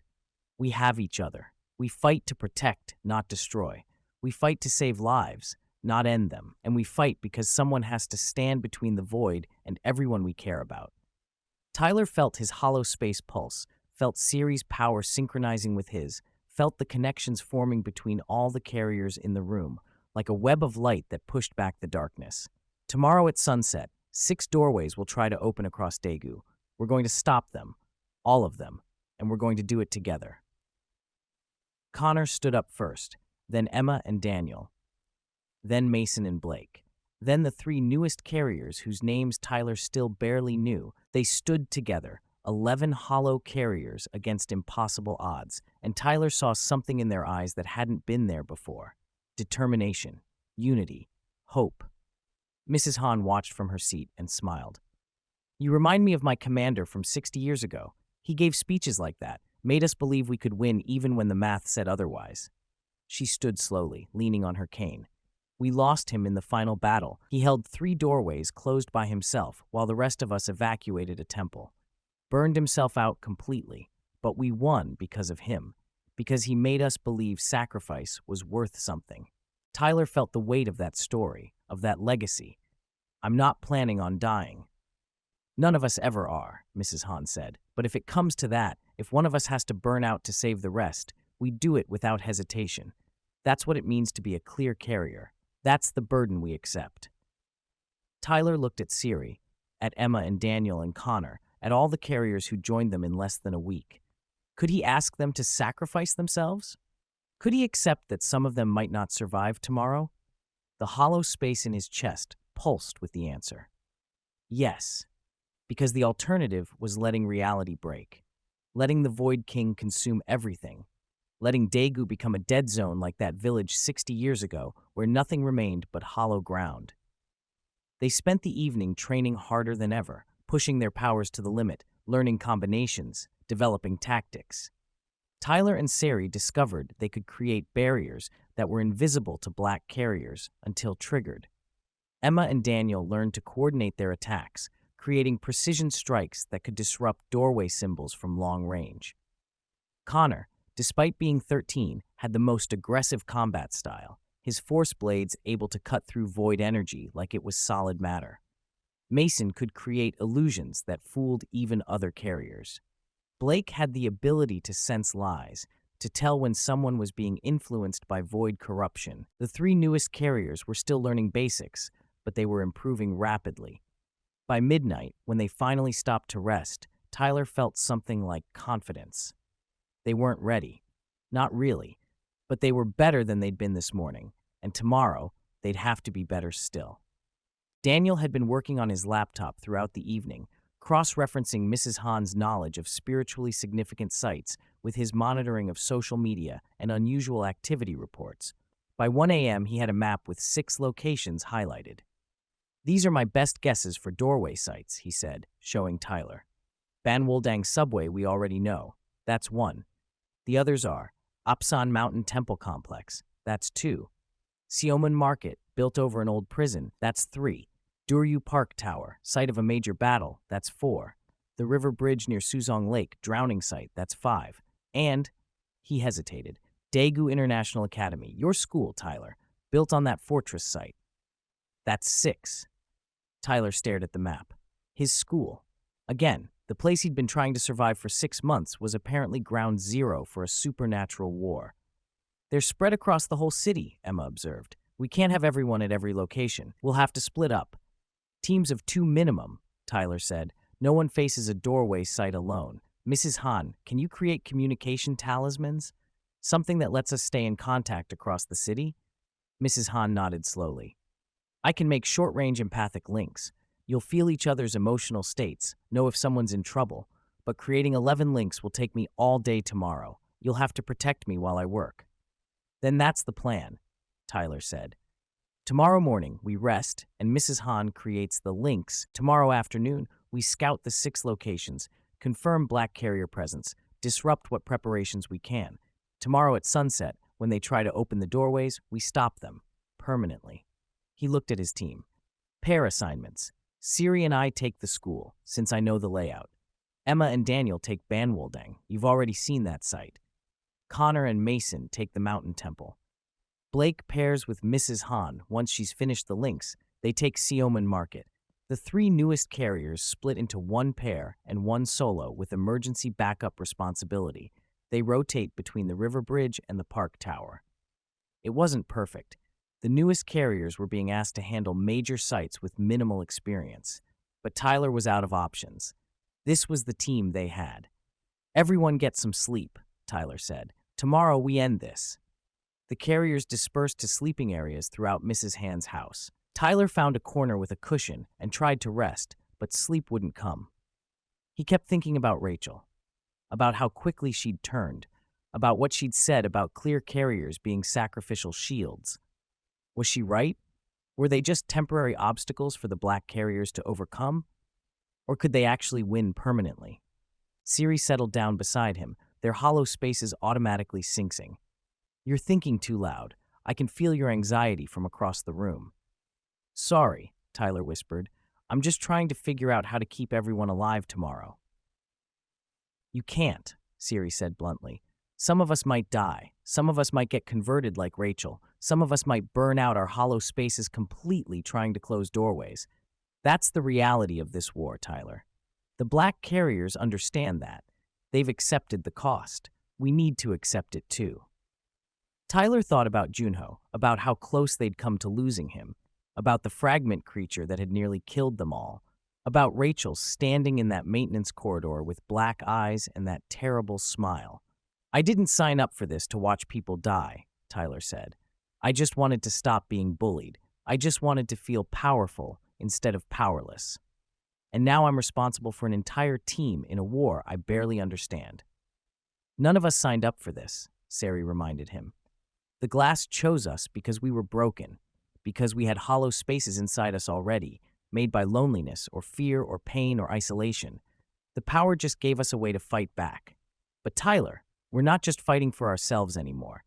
We're fighting for everyone in this city who has no idea reality is about to break around them.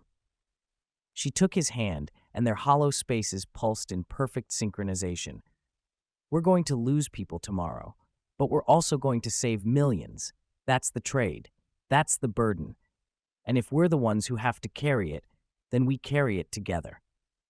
Tyler squeezed her hand and felt the truth in her words. This wasn't about being powerful anymore. This wasn't about revenge or proving himself or surviving high school. This was bigger. This was about standing between the void and everything he cared about, even if it cost him everything. The hollow space in his chest pulsed steady and strong, and Tyler finally felt sleep pulling him under. Tomorrow at sunset, 6 doorways would try to open across Daegu. 6 black carriers would attempt to shatter reality completely, and Tyler's team of 11, broken and scared and barely holding together, would be there to stop them, because someone had to. Because the alternative was unthinkable. Because they were hollow carriers, and protecting the world was literally what they were made to do. Tyler's last thought before sleep claimed him was a prayer that when the sun set tomorrow, when the real war began, when everything they'd trained for was put to the test, that his team would be enough. That being broken would make them strong enough, that the hollow spaces inside them would hold just a little bit longer. Dawn would come too quickly. The war would begin too soon. But for now, in Mrs. Hand's house with 10 other carriers sleeping fitfully around him, Tyler let himself believe they had a chance. Let himself hope that tomorrow night, when the dust settled and the doorways closed, they'd all still be standing. It was probably a lie. But sometimes lies were all you had to keep fighting, and Tyler had already decided he was going to fight until the very end. Tyler woke at dawn to silence, the kind of silence that felt wrong, like the world was holding its breath. Mrs. Han's hanok was still dark, the other carriers sleeping fitfully around him, but Tyler's hollow space was pulsing with urgency that wouldn't let him rest. He'd been dreaming about Rachel, about her black eyes and that terrible smile, about the way she talked about freedom and power, and how clear carriers were just shields meant to break. The dream had felt too real, too present, like Rachel was actually there whispering in his ear. Tyler stood carefully, trying not to wake anyone, and stepped outside into the small garden. The air was cold, morning mist clinging to the ground, and Daegu was just beginning to wake up around him. Normal sounds, cars on distant streets, a dog barking, someone's alarm going off in a neighboring house. All of it oblivious to the fact that in less than 18 hours, reality might shatter completely. Tyler walked to the small koi pond at the edge of Mrs. Hand's garden and looked down at the water. His reflection stared back, showing the darkness at the edges of his eyes, the exhaustion in his face, the weight of responsibility he'd somehow accepted. Then his reflection changed. The water rippled without wind, without movement, and suddenly it wasn't Tyler looking back. It was Rachel.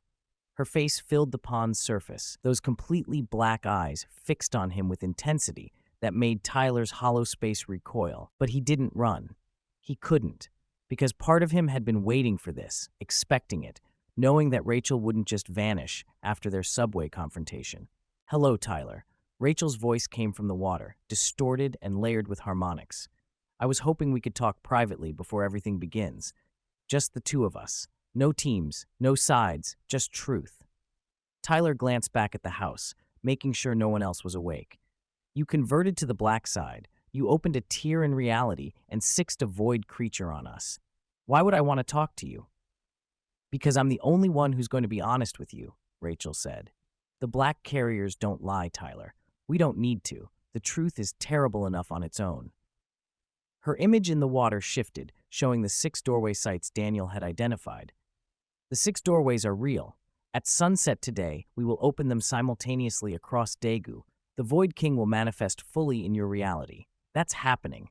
That's inevitable. Your team of 11 can't stop it. Then why bother talking to me at all? Tyler kept his voice steady despite the fear crawling up his spine. If it's inevitable, what do you want? To give you a choice, Rachel said. The Void King is coming regardless of what you do. But how it arrives, what it does when it gets here, that's negotiable. Right now your plan is to fight at all 6 doorways. Try to close them all, prevent any manifestation. That's noble. That's heroic. That's also guaranteed to fail catastrophically. The water rippled again, and Rachel's face was replaced by a vision. Tyler saw Daegu from above, the 6 doorway sites glowing with black light, his team scattered across the city, fighting desperately. He saw doorways beginning to open, tears in reality spreading like cracks in glass.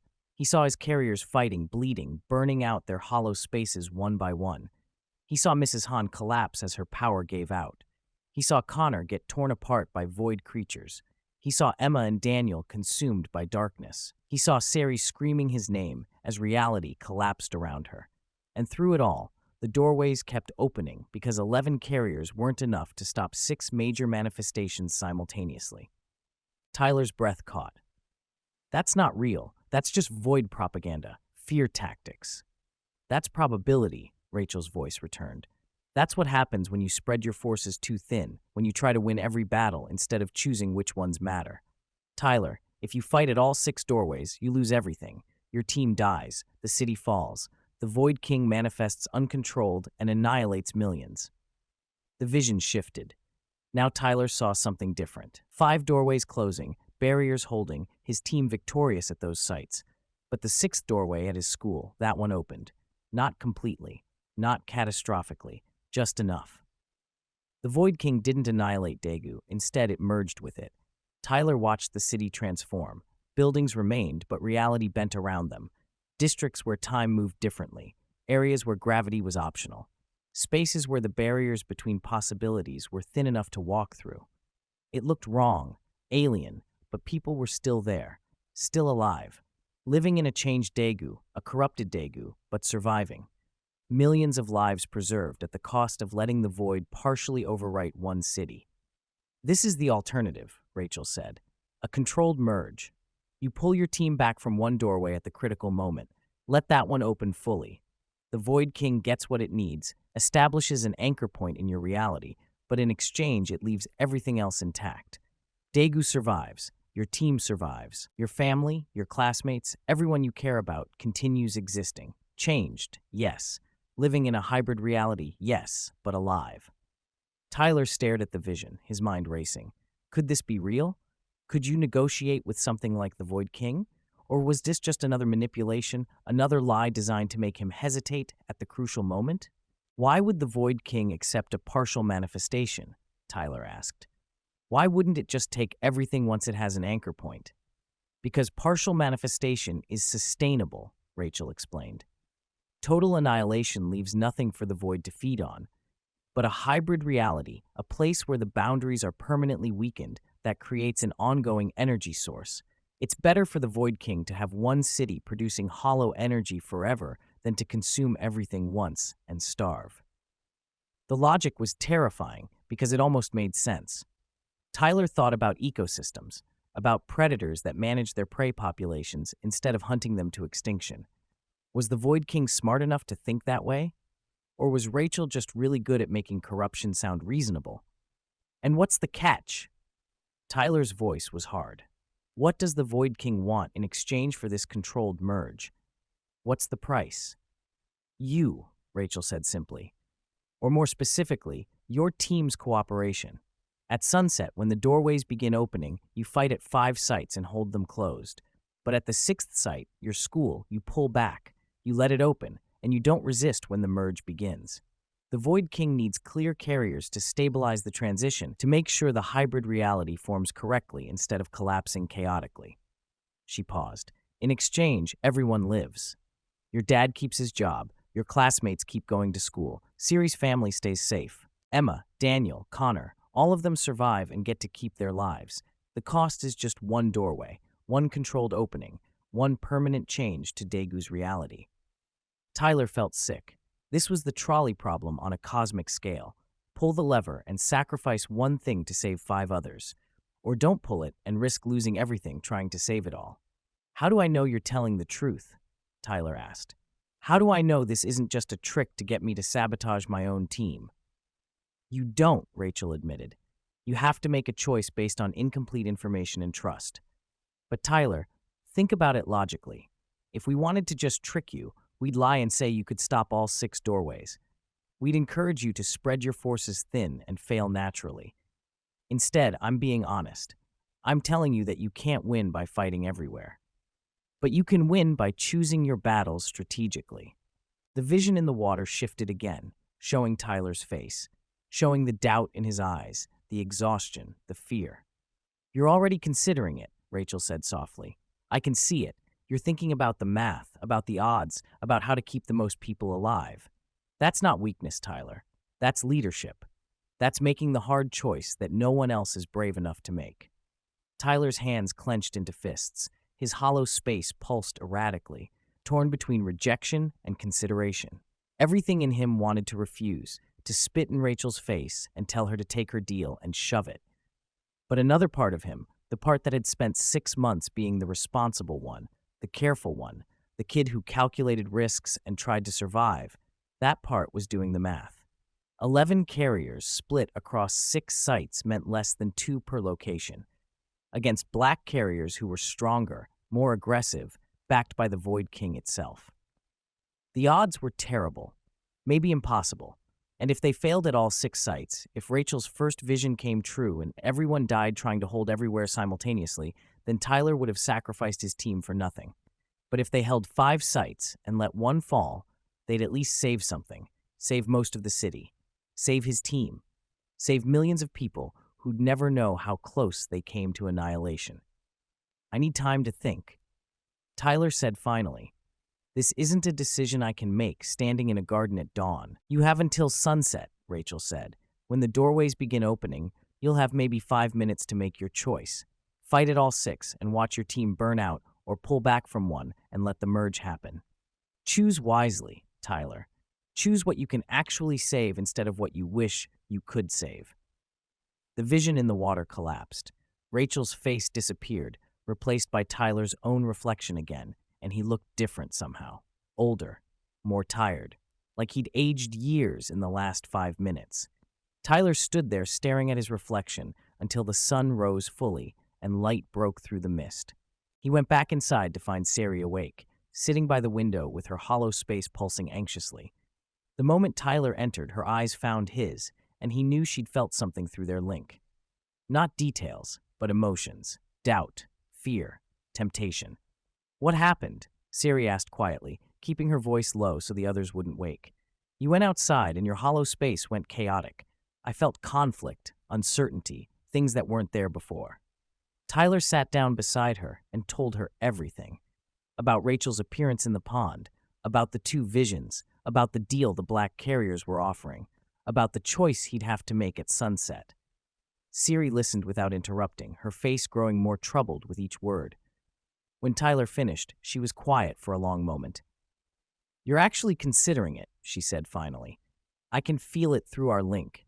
You're thinking about pulling back from one doorway.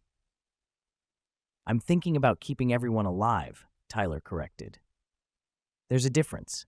Is there? Siri's voice was sharp. Tyler, you're talking about surrendering a 1/6 of the city to the void, about letting reality get corrupted permanently, about trusting the word of something that exists to consume and destroy. That's not strategy. That's compromise with evil.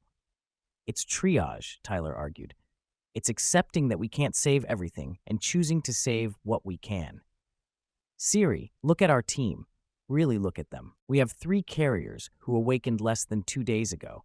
We have Mrs. Han, who's 70 and can barely fight for 10 minutes.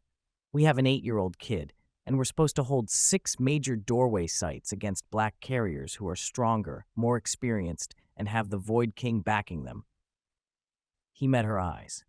The math doesn't work. We're going to lose people fighting 6 simultaneous battles. But if we fight 5 and concede 1 strategically, we might actually win. Siri's hollow space pulsed with anger through their link. You're talking about my city, Tyler. My home. The place I've lived my entire life. You want to let the void corrupt it, change it into something alien and wrong, because the numbers are scary? I want to keep you alive. Tyler's voice rose slightly and he forced it back down. I want to keep everyone alive. Emma, Daniel, Connor, all the new carriers, Mrs. Han, everyone. And if that means making a deal with the void, if that means accepting a hybrid reality instead of total annihilation, then yes, I'm considering it. Then you're considering becoming exactly what the black carriers want you to become, Sari said coldly. Compromised, corrupted, not through black glass but through moral surrender. Tyler, the moment you start negotiating with the void, the moment you accept that maybe letting evil win a little bit is okay, you've already lost. Tyler felt anger flash through him. Easy for you to say. You've had your powers for 3 years. You've had time to prepare, to train, to understand what you're capable of. The rest of us got thrown into this war with days of preparation. We're not ready for this fight, Siri. We're not strong enough. And pretending we are, throwing everyone at 6 doorways and watching them die one by one because we were too proud to make the hard choice, that's not heroism. That's stupidity. They glared at each other, their synchronized hollow spaces creating feedback, emotions amplifying back and forth between them. Tyler could feel Sari's conviction, her absolute certainty that compromise was corruption. And Sari could feel Tyler's fear, his desperate need to protect his team, even if it meant sacrificing principles. If you pull back from that doorway, Sari said quietly, if you make that choice and let the void in, I won't forgive you.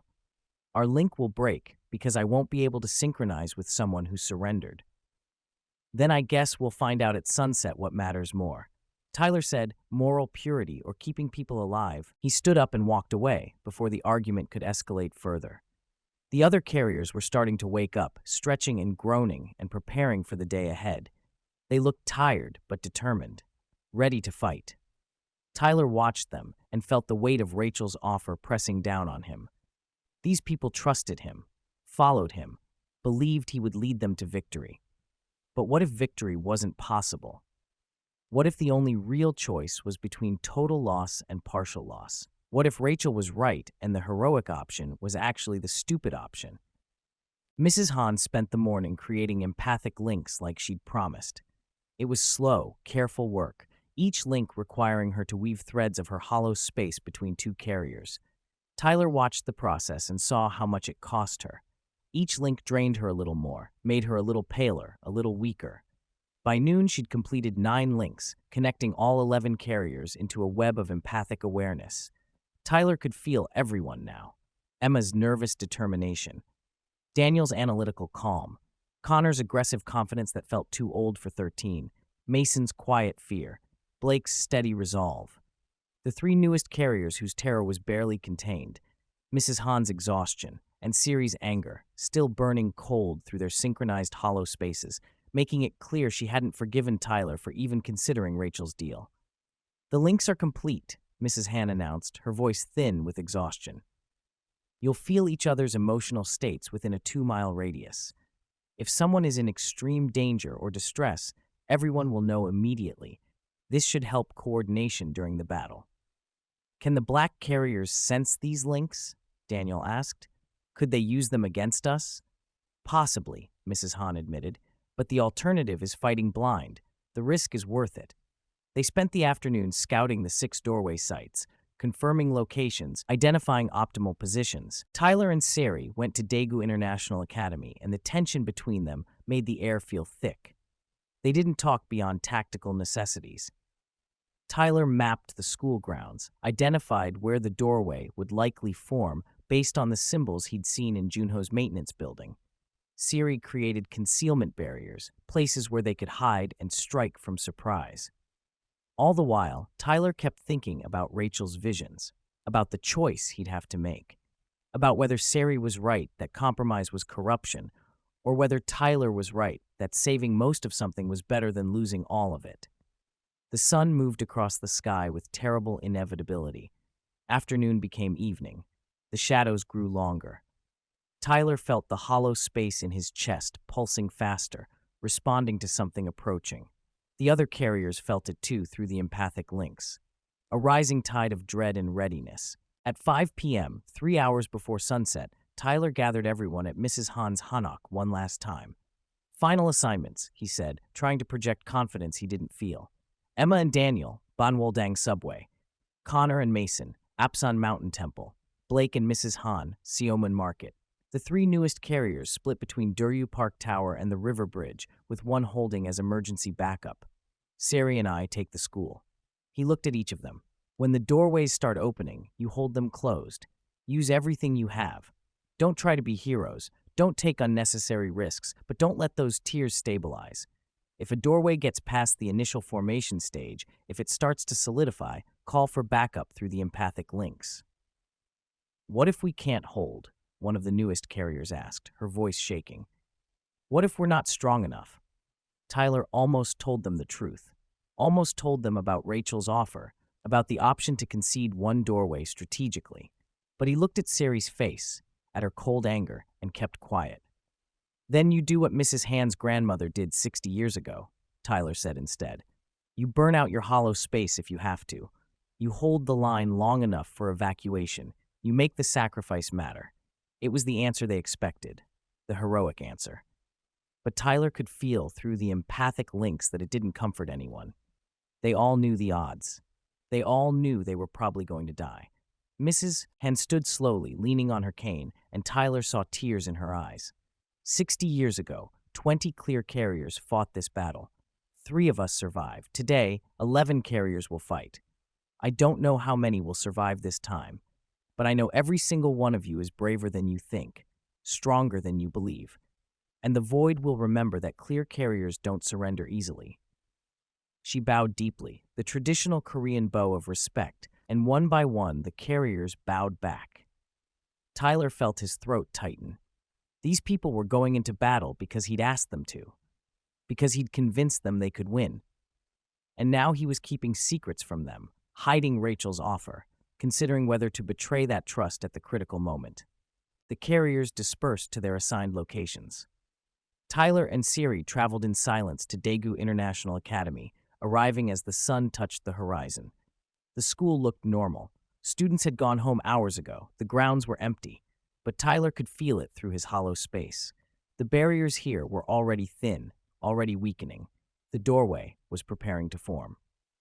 Tyler, Sari said quietly, as they took up positions behind the gymnasium, I can feel your doubt through our link. Feel you considering pulling back when the doorway opens. I need you to promise me you won't. I need you to promise you'll fight. Tyler looked at her. At this girl who'd been alone with her power for 3 years, who'd finally found others like her, who believed so absolutely in protecting instead of compromising. He wanted to promise. Wanted to tell her he'd fight to the end. Burn out his hollow space if necessary. Die a hero's death holding back the void. But he thought about the vision Rachel had shown him, about everyone dying because they spread too thin, about Sari's face as reality collapsed around her, about the alternative where everyone lived but the city changed. I promise I'll do what's necessary to keep you alive, Tyler said. It wasn't the promise Sari wanted.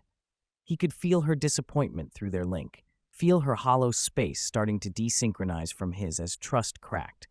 But before she could respond, Tyler felt it, through the empathic links, through his own hollow space, through the air itself, sunset. The barriers between worlds were at their weakest, and across Daegu, at 6 locations simultaneously, black carriers were beginning their work. The doorways were opening. Tyler felt it all at once through the empathic links. Emma and Daniel engaging black carriers at the subway. Connor and Mason fighting at the mountain temple. Blake and Mrs. Han struggling at the market. The newest carriers scattered between the park and the river, terror flooding through the links as they faced void energy for the first time. And here at the school, Tyler watched as symbols began appearing on the ground, carved by invisible hands, glowing with black light. A tear started forming in the air above the maintenance building. Small at first, barely visible, but growing. Tyler and Sari moved together, their hollow spaces synchronizing despite their argument. They unleashed their combined power, creating barriers around the forming tier, trying to compress it, close it, prevent it from stabilizing. But the resistance was immense. Tyler felt black carriers on the other side pushing back, feeding power into the doorway. He felt the Void King's presence, massive and patient and inevitable. Through the empathic links, Tyler felt his team fighting across the city, felt their determination, their fear, their exhaustion as they burned power at unsustainable rates, felt Mrs. Han's hollow space starting to flicker as she pushed past her limits, felt one of the newest carriers panic and nearly break, felt Connor take a hit that made pain explode through the link. They were holding, barely. But holding couldn't last. Tyler could feel it, feel the math working against them, feel hollow spaces starting to crack under pressure, feel doorways at other sites growing stronger despite his team's best efforts. In 10 minutes, maybe 15, someone would burn out completely, would sacrifice themselves trying to hold a doorway closed, and once one fell, the cascade would begin. Other doorways would strengthen. Other carriers would be forced to burn out to compensate. The whole defensive line would collapse like dominoes. Rachel's vision was coming true in real time. The tier at Tyler's school was now 3 feet wide and growing. Void energy leaked through in waves that made reality shudder. Tyler poured everything into closing it, felt Sari beside him doing the same, but they were losing ground. The black carriers on the other side were too strong. "Tyler," Sari shouted over the sound of reality breaking. "We can't hold this alone. We need backup." Tyler reached through the empathic links, felt his team's status. Everyone was engaged. Everyone was struggling. Nobody had backup to give. This was it. The critical moment Rachel had predicted. The choice Tyler had to make. Fight at all 6 doorways and watch his team burn out one by one until everyone died and all 6 doorways opened catastrophically. Or pull back here. Let this one doorway stabilize into a controlled opening and give his team at the other 5 sites the chance to actually succeed. Tyler thought about Mrs. Han's grandmother sacrificing herself 60 years ago, about the clear carrier tradition of being shields that break to protect others, about doing the heroic thing even when the math said it was impossible. Then he thought about Sari's face as reality collapsed around her in Rachel's vision, about Connor being torn apart, about everyone he cared about dying because he was too proud to make the strategic choice. The tier grew to 6 feet, 10 feet. Symbols on the ground pulsed brighter. The Void King's presence pressed closer, waiting, patient, inevitable. "Tyler!" Sari screamed. "Now! We push now, or we lose everything." Tyler made his choice. He pulled back his power, stopped fighting the doorway, let it grow. Sari felt it immediately through their link, felt his withdrawal, his surrender, his betrayal. Her face went white with shock and fury. "What are you doing?" "Saving everyone," Tyler said, and he meant it. He reached through the empathic links to his team. "Pull back from the school. Focus all power on the other 5 doorways. This one's lost, but we can still win the rest." Through the links, Tyler felt confusion, betrayal, horror, felt Sari's hollow space desynchronizing from his completely as she stared at him like he was a stranger, felt Mrs. Han's despair, felt the team's unity cracking. But he also felt something else, felt the pressure ease at the other 5 locations as carriers stopped worrying about the school site, felt doorways at the subway and temple and market starting to close, barriers strengthening, his team gaining ground. The math was working. The sacrifice of one doorway was buying victory at the other 5.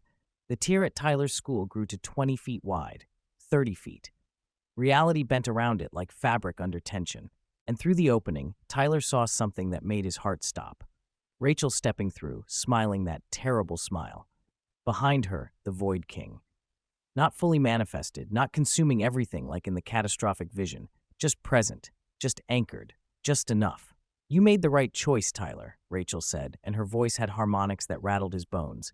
"You saved millions by sacrificing one location. That's leadership. That's wisdom. That's surrender."